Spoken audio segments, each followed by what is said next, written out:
Hyperglycemia, a little different animal than hypoglycemia, obviously.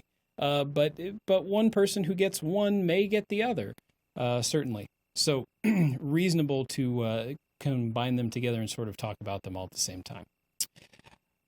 There are basically, most folks shouldn't be hyperglycemic unless you have a problem with insulin metabolism. So your typical person that, gets in a car wreck or something like that, you may see their blood glucose go up a little bit. That's probably a stress response rather than real, diabetes or something like that.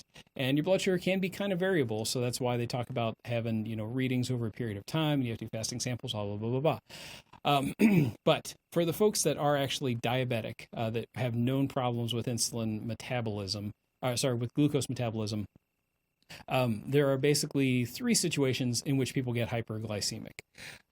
Either they are not taking the insulin that they are prescribed, or they need insulin and they are not on it, or they refuse to take it, or they are on insulin, but they are taking it and there's some sort of physical stressor that causes you to become hyperglycemic, which, again, things will do it. Bad accidents, even if you're on the right amount of insulin, will cause your blood sugar to go up.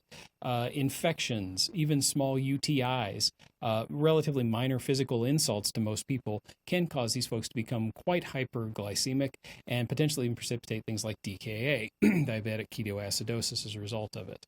So these are the three basic reasons why somebody might become hyperglycemic. And usually you can track things down. Well, why is your blood sugar up? It's usually one of these things. What, again, is the deal with insulin and glucose? How does it work? Worth mentioning again, your cells basically need glucose to survive. And they're pretty tightly dependent on a certain amount floating around in your bloodstream. So when you have glucose available, through signaling, your pancreas releases insulin. Insulin gets to your cells and says, okay, cells, start taking up glucose because we've got plenty of it. And so insulin opens the door, lets glucose into the cells. Your cells can then use that glucose for all of their typical celly functions, and everybody's happy. If insulin is not around, though, even though you may have plenty of sugar in your blood, even potentially a lot more than you need, your cells can't take it up. Your cells, it can't get through the door. Your cells can't use it. It's like your cells looking through a window and sees all this delicious stuff going past, and it can't use any of it because it can't get through the door. Insulin's the thing that opens the door. So you don't take up the glucose, so your glucose gets elevated. But as far as your cell knows, it's starving. It's in a state of starvation. And so it does the stuff that it does when you don't have food, when you are starving, which is to start a different metabolic pathway and start breaking down things like fatty acids and proteins and that kind of stuff. And you start to generate, as byproducts, these things called ketones, keto acids. Now, ketones themselves, not actually dangerous. We talk about like, oh, you got to get rid of the ketones, or at least we did for a while. Got to get rid of those ketones. It's sort of like lactate. Ketones aren't the problem. Ketones are a sign that your cells are dying and starving. But ketones themselves are not poisonous or anything. They're a sign that your body is trying to continue to survive instead of just keeling over. So your cell can't use the glucose, or your cell can't use the glucose in your bloodstream. Cell thinks it's starving. Cell starts all other metabolic pathways to try to generate energy, and you produce ketones. At the same time, as your blood glucose is elevated because your cells aren't taking it up and using it, your kidney sees this elevated blood glucose, and the kidney starts to put out glucose into your urine. And this can be a lot of glucose. You've heard people probably mention the test in ancient times, again, like the Egyptians, for if you have diabetes, was to taste your urine. And if it tastes sugary, then that's diabetes. You're spilling glucose into your urine, which is a normal bodily process. One of the things that happens, though, when your blood sugar is really high, when you're putting out a lot of glucose into your urine, is that water gets drawn with it. Everything is an osmotic process. Water follows concentration gradients, and so as you are producing urine that's full of solute, water gets pulled out as well. And so you can actually become profoundly dehydrated just because you're peeing out all your water. First-time diabetics, for instance, they'll talk about polyuria, polydipsia. Hey, yeah, kid is brought in because he's been sick for a couple of weeks, and yes, mom, like, has he been eating and drinking okay? Yeah, he's eating a lot more. He's drinking a whole lot more. Is he peeing okay? He's peeing a lot. He pees every hour or so, something like that. It's because the glucose in your urine is pulling water out with it as it leaves your body. The other bad thing that can kind of happen at that same time is that you tend to pee out your potassium and some of your other electrolytes as well. As water runs out, your electrolytes run out with it. So the glucose starts to pull it, the water follows it, and the electrolytes follow all those as well. And so you become dehydrated and hypokalemic, potentially hypocalcemic, hypophosphatemic, you lose your mag, all that stuff. It all goes out in your urine. So that's what's going on at the kidney as your blood sugar goes up. Meanwhile, back at the Hall of... Get it? It's a little... Anyway. Meanwhile, back at the cell itself. So you're becoming dehydrated. Your blood vessels are shrinking. Your IVC kind of collapses. You're generally dehydrated. As you get more and more dehydrated and you pee out more of your potassium, you get something that looks like that. As you start to generate ketones, though, you basically start putting acid out into your blood, keto acid, again, out into your blood itself, which drops the pH of your blood because you're adding more acid to it.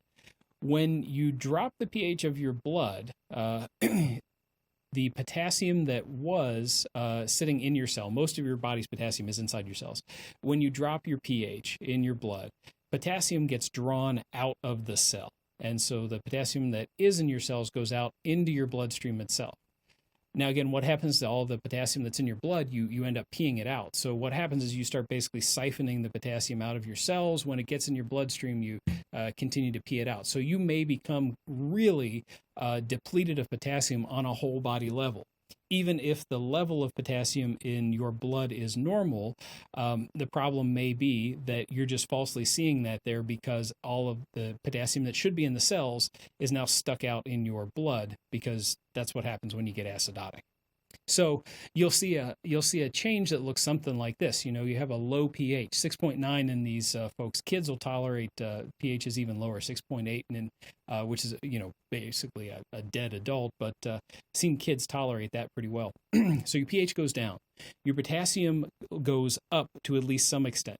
If you have a low potassium with a low pH, that means that you've lost so much potassium that you just can't even supplement it. And so you are critically actually low on potassium. If you have a normal potassium, that means you probably have a deficit of potassium in your body, but it's all being drawn out. And when you start to fix the pH, that'll go away, and you'll actually drop low. It's only really if you have a high potassium that we sort of feel okay in that you might have enough potassium still left in your body. That may be confusing. I'll get to why that's important in a second. You are producing acid, so your bicarbonate level gets low, and then you start producing, again, those ketones. And that's the stuff that happens in DKA, and that's the general picture of why you feel bad and all the stuff that we're going to do in a second. So to recap, you've got somebody who's hyperglycemic. They have ketones, which you'll mostly find in their urine. You can also find in their blood. They get acidotic from the extra ketones that are out there, the keto acids. They get severely dehydrated because they're peeing out all of their free water. And then they get electrolyte dysfunctions. Again, a falsely elevated potassium as well as a deficit of almost all your other electrolytes because you urinate them out. And that constellation of stuff there leads you to DKA, diabetic ketoacidosis. You want to make the diagnosis of it? Again, hyperglycemia, that's the diabetic part, that keto part, ketones in the urine or in the blood, and then acidosis, they've got to be acidotic or have a low bicarb. That's DKA. Now, there's some other hyperglycemia diseases that go along with it. If you, for instance, still have some circulating insulin, but your blood sugar is high, so you don't have enough insulin, you don't have enough sensitivity that you are able to use all the sugar that's in your blood, it can go up. However, if you've got just enough insulin that your cellular processes continue on so that you don't make ketones, then you may end up in a situation where, yeah, you get really dehydrated because of the osmotic diuresis, the same thing as I mentioned before. But you don't produce ketones, you don't produce acid. You still get some electrolyte dysfunction with it. So hyperglycemia without the acidosis and without the ketones is a little bit of a different beast called HHS, or hyperglycemic hyperosmolar non-ketotic state. If you have ketones, then it's DKA, or acidotic, then it's DKA. HHS, this is, these folks will come in, this usually happens over a longer period of time. People tolerate it a little bit more and don't get super, super sick until they kind of fall over the edge. These guys will come in with blood sugars of, 1,200, something like that, whereas most DKA people, that's happening around like 400, 500, something like that. These folks will fall really far off the rail. And they'll also be severely dehydrated. Water deficit of 6 liters or something like that, 7 liters, 10 liters sometimes, depending on the size of the person. That's again a little bit different than DKA, but something that happens for folks that are still making some insulin or still have some insulin activity, so you don't produce ketones.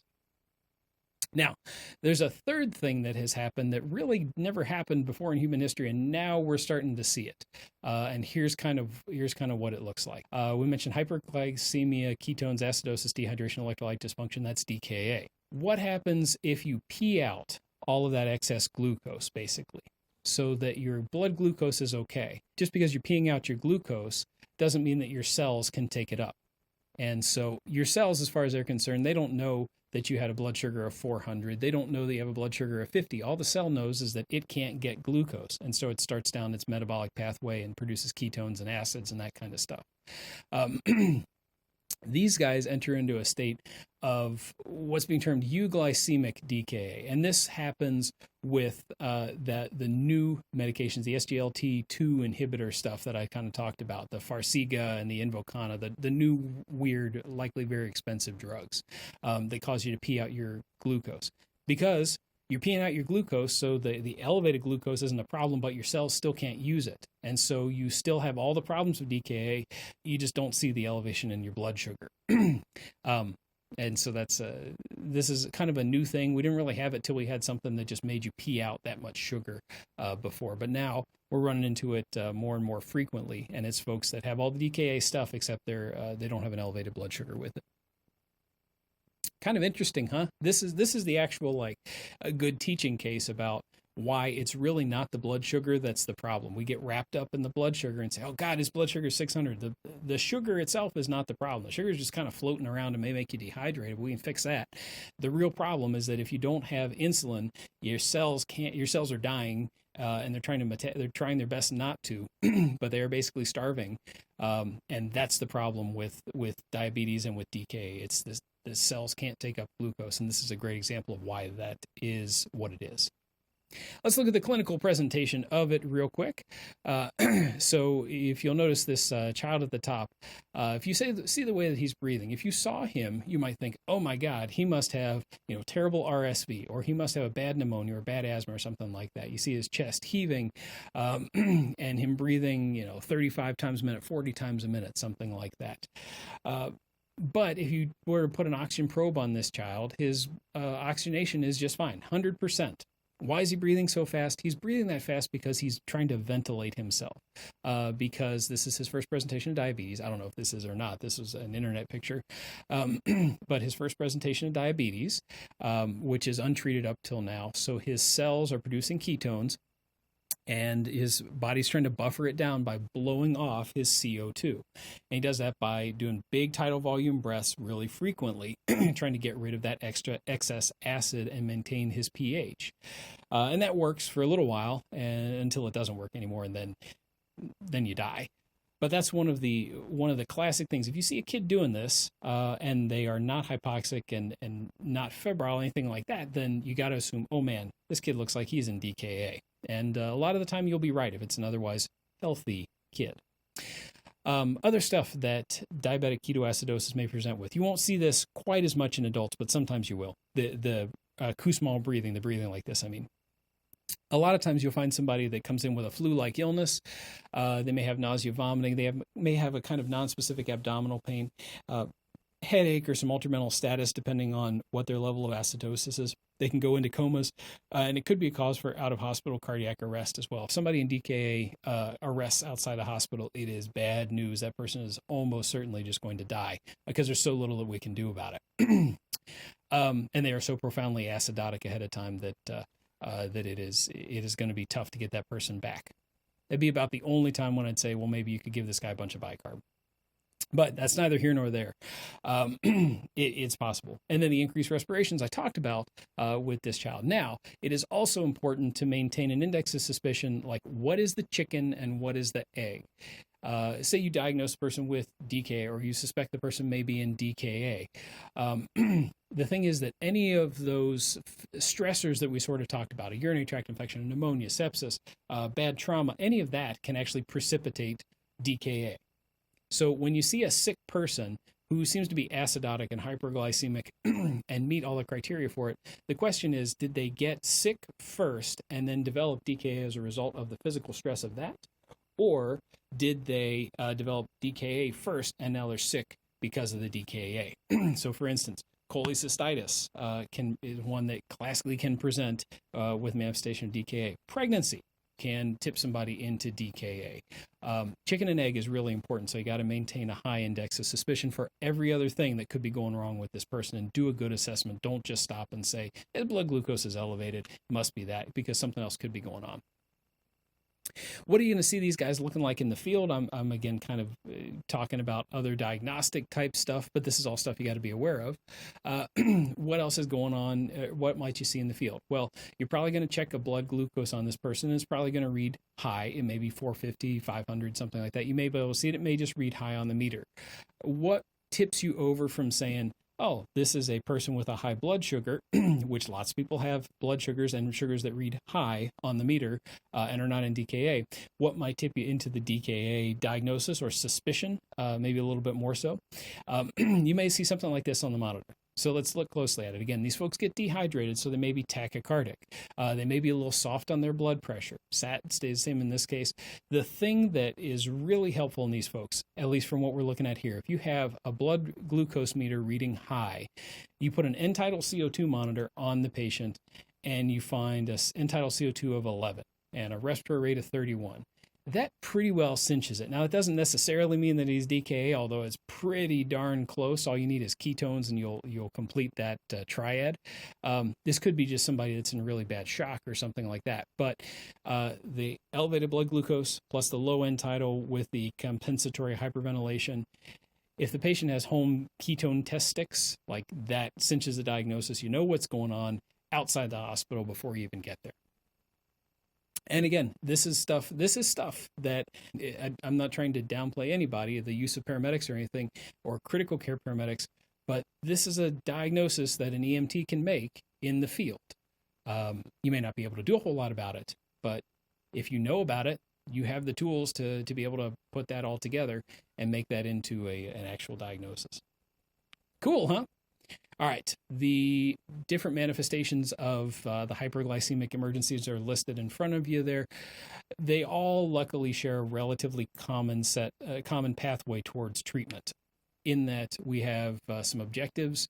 We're going to fix the patient's dehydration. We're going to fix his acidosis and stop the production of ketones, and then we're going to replace and replete his electrolytes, his or her electrolytes. Talk about how to do that real quick. Number one, fix dehydration. This is something that we can start doing in the field. These guys are, again, going to be pretty low in terms of their total body water. And they may have fluid deficits of 5 liters, 6 liters, 7 liters, 10 liters sometimes, depending on how long this has been going on for and how much they tolerate. We can start fixing that in the ambulance. Now, the patient doesn't need all 10 liters in the first hour. What you want to do in the first hour is give them just enough fluid that they're still perfusing their organs, that things are still moving around, and that their blood is not slush. You don't need to give them all their fluid right away. You just need to get enough that you're moving things around, that you're perfusing organs. And that's usually 1 liter to 1.5 liters.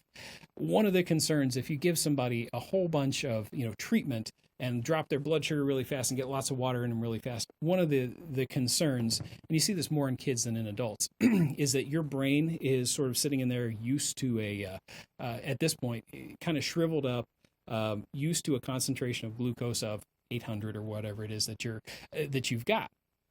If you suddenly take your brain, which is kind of slug-like in consistency, and drop it into a vat of free water, then your brain has pretty tight little junctions in there. It doesn't let solute move around a whole lot, but it lets water move around. So your brain, super concentrated because it's been dehydrated by your blood sugar of 800. You plop it into a bunch of free water. It goes shoop and soaks up a bunch of water like a sponge, and you get cerebral edema. And this can cause you to herniate and die. So that's one of the concerns. Again, it probably happens more commonly than we think about, and it's just a mild case. Somebody gets a little confused as we're fixing them, but can be really profound in kids. And the thing that seems to do that is that you try to fix somebody too fast. So you give them too much fluid. You give them, they used to say boluses of insulin, bicarb, and all that kind of stuff. If you try to make things fixed a lot faster and really get them back to normal, that seems to be the time that they get these things. We need to fix their hydration, and we can go ahead and start doing that in the field. We should start doing that in the field. That's about the best thing that you can do for a patient when you identify that their blood sugar is high, is start them on some fluid, as long as they're not in florid renal failure or heart failure. And you do a whole lot for the patient in just that first 20 minutes. Now, what kind of fluid are you going to give them? There's a lot of metabolic stuff that's going on here. And there's a lot of debate about, should we be giving people saline versus lactated ringers or some sort of balanced salt solution like Plasmolite or normal salt or something like that. And the concern comes in that if you give somebody saline, which is sodium and chloride, that gives them a high chloride load, which can make them more acidotic. Patient's already acidotic. Would you give them something that makes them more acidotic? So maybe something like ringers is a better choice. Ringers is easy to get. It's relatively cheap. But the concern with that is that ringers has some potassium in it. About physiologic concentration of potassium, maybe a little bit under, but it's got some K in it. And as I sort of mentioned before, the patient may already have a elevated level of potassium just because they're acidotic and it pulls all the potassium out of their cells. If you throw more potassium in on top of that, are you going to send them into dysrhythmia? Are you going to make them a whole lot sicker? Now, something that's really important to think about, and I'll tell you why I come down. I come down on the side of let's give them LR, and here's why.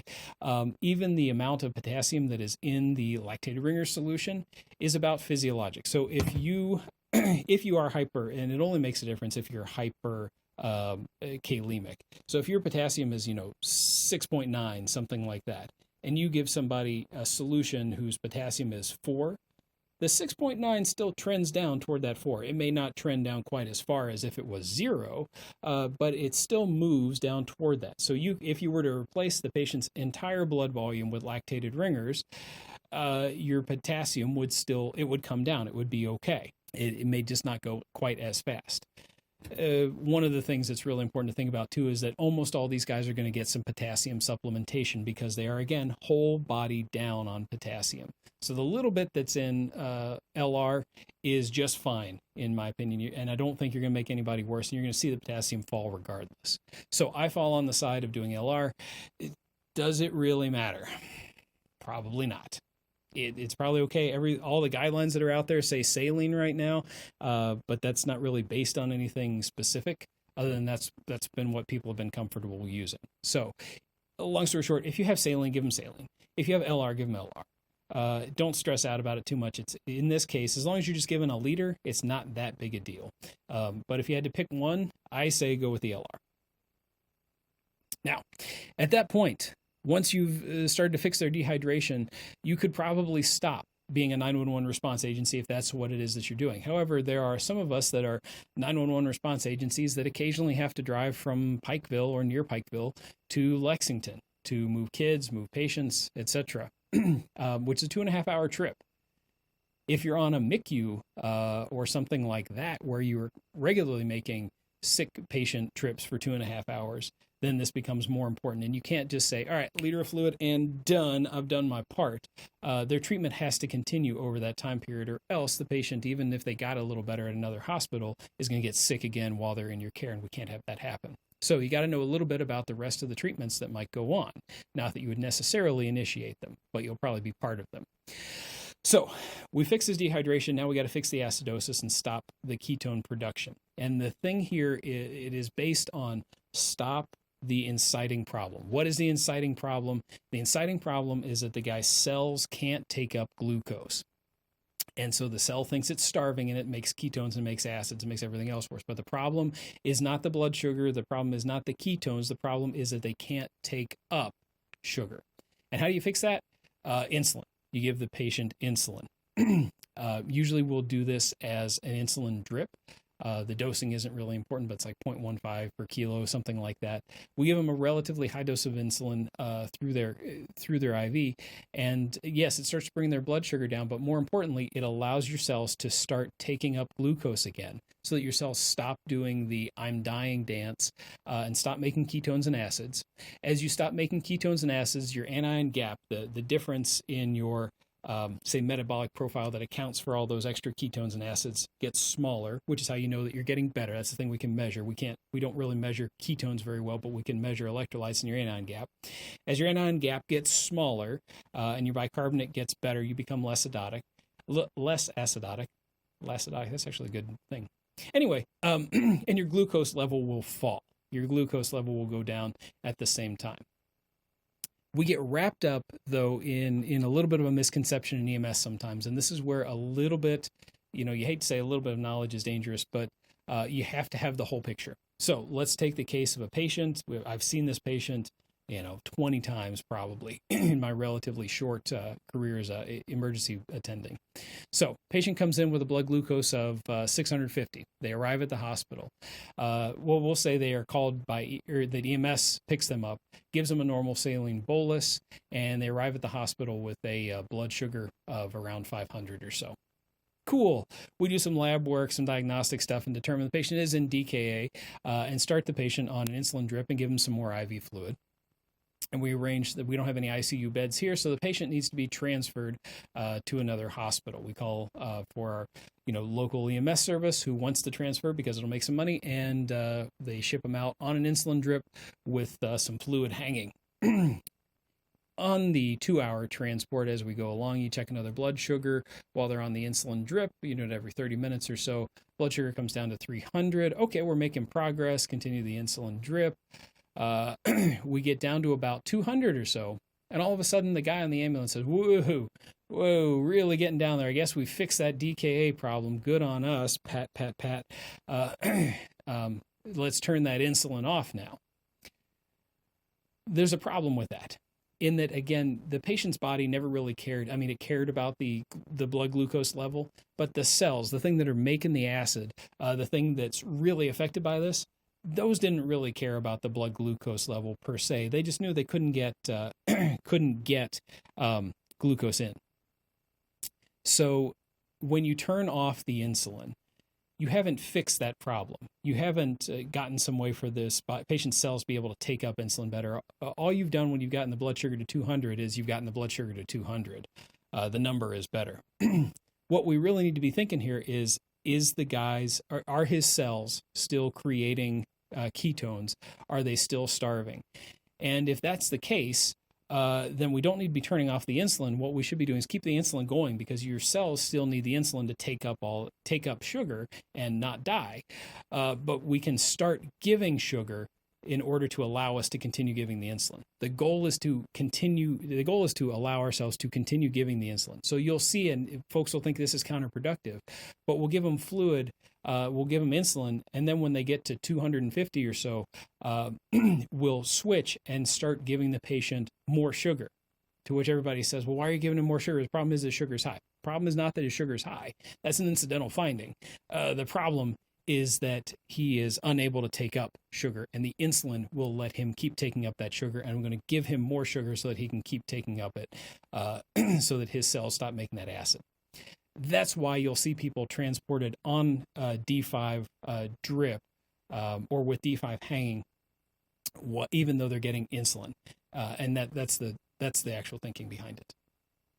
And that is important as well. By the way, if you were to turn off the insulin, just let this person sit for an hour, then basically the other hospital has to start all over again, and they may be more acidotic. They may be significantly worse. So it's best to just keep the insulin running and give them sugar as you need to so that you can keep the insulin running. And usually we start that at about, again, 250 blood sugar of 250. All right, so we're fixing his acidosis. There's one other thing we got to do. We have to replace his electrolytes because this is a big problem. Again, why? Because you have mostly peed out most of the solute in your body outside of the glucose. However, as I sort of mentioned before, if you get more acidotic, potassium, that big dangerous thing that is oh so critical for survival, when you get acidotic, your potassium gets pulled out of your cells and into your bloodstream. All right, we understand that. And then you pee a lot of it out, more gets pulled out as you get more acidotic.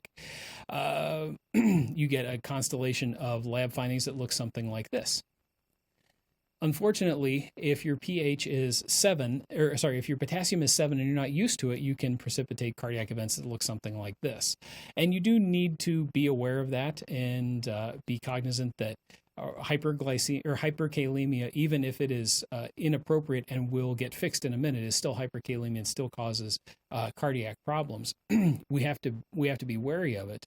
But the thing is that the things that treat hyperkalemia are the same things that treat DKA for the most part. So insulin, IV fluids, and bicarbonate, as well as like albuterol, are the things that treat hyperglycemia. What are we going to give to these patients that have DKA?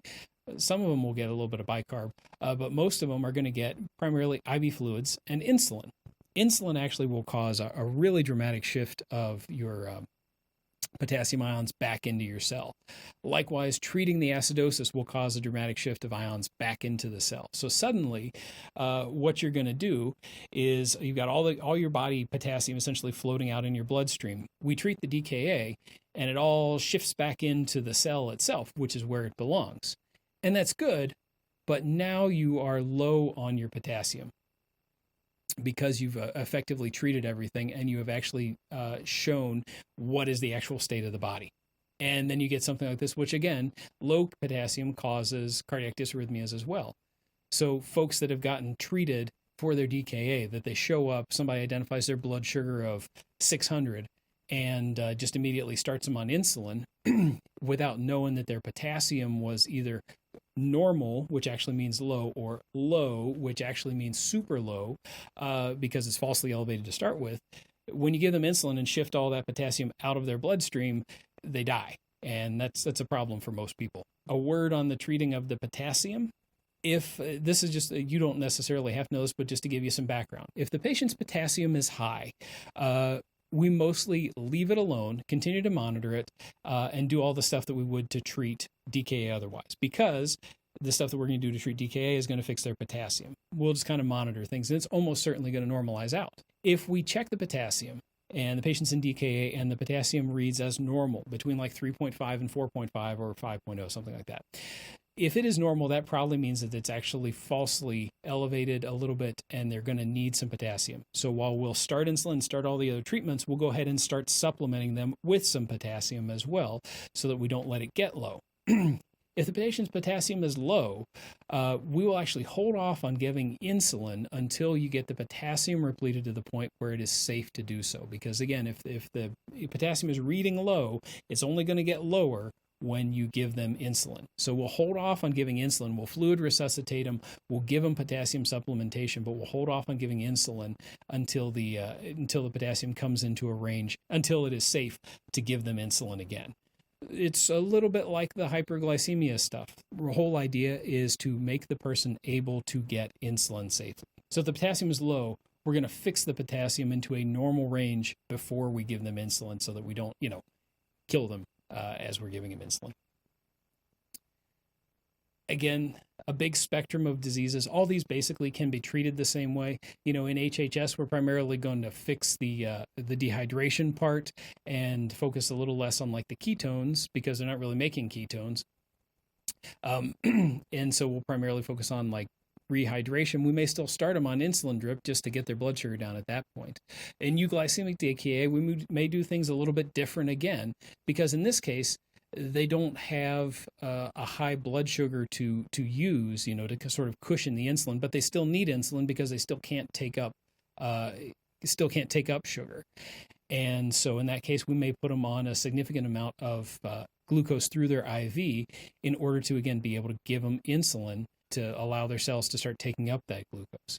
So these are really challenging patients. One thing I will mention is that a lot of these guys will compensate really well, or will tolerate acidosis really well until the point that somebody tries to knock them down and either intubate them or stop them from being agitated. And when you stop their respiratory drive, these patients, their CO2 goes from what was a super low level to a normal level. And when it gets to that normal level, that means their pH has dropped down to like 6.6, and then they do die. So one of the worst things we can do for these guys is to try to intubate them if it is not absolutely necessary, or give them sedative drugs if it is not absolutely necessary. Anything that takes away their respiratory drive potentially makes them super, super sick, and that's just a good critical care pearl. Remember the big three things that we're going to do: fix the dehydration, fix the acidosis, stop the ketones, and then replace their electrolytes. And that's how you treat DKA and the hyperglycemia emergencies. So to sum up, give you just, again, a couple of pearls. Hyperglycemia. We should be checking a finger stick blood glucose in the field. And if it is high, put an Untitled CO2 reading on the patient and see for yourself, see if they are acidotic. And then pretty much anybody that has a high blood sugar will tolerate at least a bolus of fluid until you get to the hospital, but they don't need 6 liters. They need like a liter and a half, something like that, just to get them perfused again and get them feeling a little bit better. And that's about the best thing that you can do and the safest thing you can do to start off with. And by the way, that dose for kids, 20 mLs per kilo. You could give a second if the patient was, been vomiting or really dehydrated. For an interfacility transfer, remember, don't stop the insulin. The idea is we're giving insulin to let the cells take up glucose, not to fix the blood sugar. And in fact, we're going to add sugar to their infusions when their blood sugar gets down to 200 to 250, something like that. So if you are doing an IFT and you're taking a patient on an insulin drip, make sure that you bring some sugar and you have some supplementary stuff to give it, D5, D10, something like that, so that you can start them on it and not stop the insulin. Regarding hypoglycemia, I mentioned it a little bit before. Remember that it is only okay to take a diabetic refusal from a person that takes insulin, and it is not okay to take a diabetic refusal if the patient takes pills for their diabetes. Say that to yourself before you take before you entertain the diabetic refusal protocol, and you'll largely stay out of trouble. Check us out at emsgrandrounds.org for any of our other archive videos, and we will see you later. Stay safe.